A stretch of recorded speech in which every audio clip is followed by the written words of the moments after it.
Namaste and welcome back.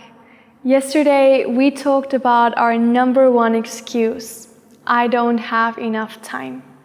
Today I would like to hear from you.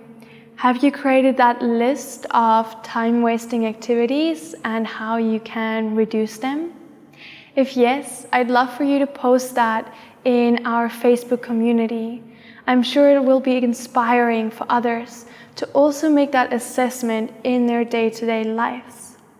Today, we want to look at another very common excuse in the yoga world.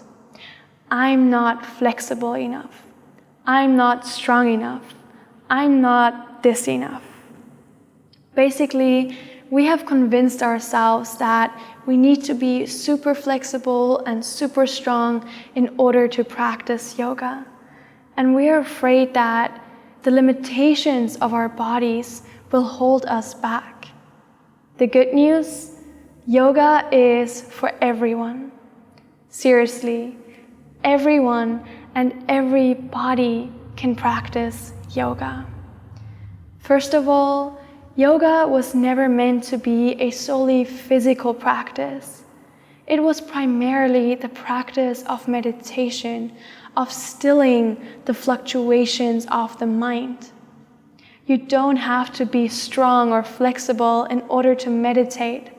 This practice is accessible for all. And even if you want to practice asana, the physical practice, there is a type of yoga out there for almost everybody. From very active, demanding styles to more relaxing and calming practice, to trauma-informed yoga, pre- and postnatal yoga, chair yoga, really good for seniors or people with physical disabilities. There is a style for everyone. Last but not least, I want to remind you that yoga is not about the pose. It's not about how the body looks. It's about how you feel. Let's say there are two people performing the same yoga posture. For example, a seated forward fold. One of them can go all the way down with their head touching their legs. The other person is only leaning slightly forward, still far away from the floor. But both of them feel sensation along the back line of their body, through their hamstrings and along their spine.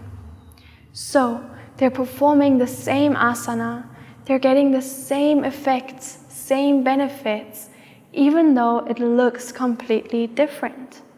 One is not better than the other.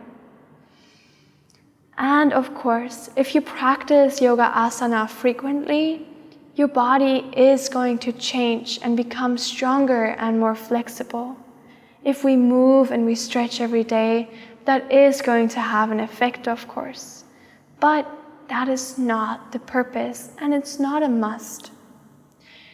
Even if we practice yoga regularly, our level of strength and flexibility will fluctuate over time.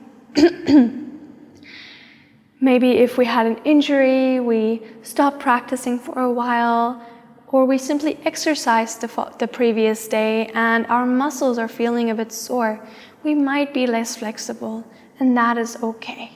That is not what is important. So if you've been having this thought at the back of your head that you're not flexible or strong enough to do yoga, I want you to get rid of it now. Remember that yoga is all about how you feel, and it can really help you feel a lot better in your body. And that is more important than being able to do a handstand or doing the splits. I hope you enjoyed this video. I'll see you again tomorrow.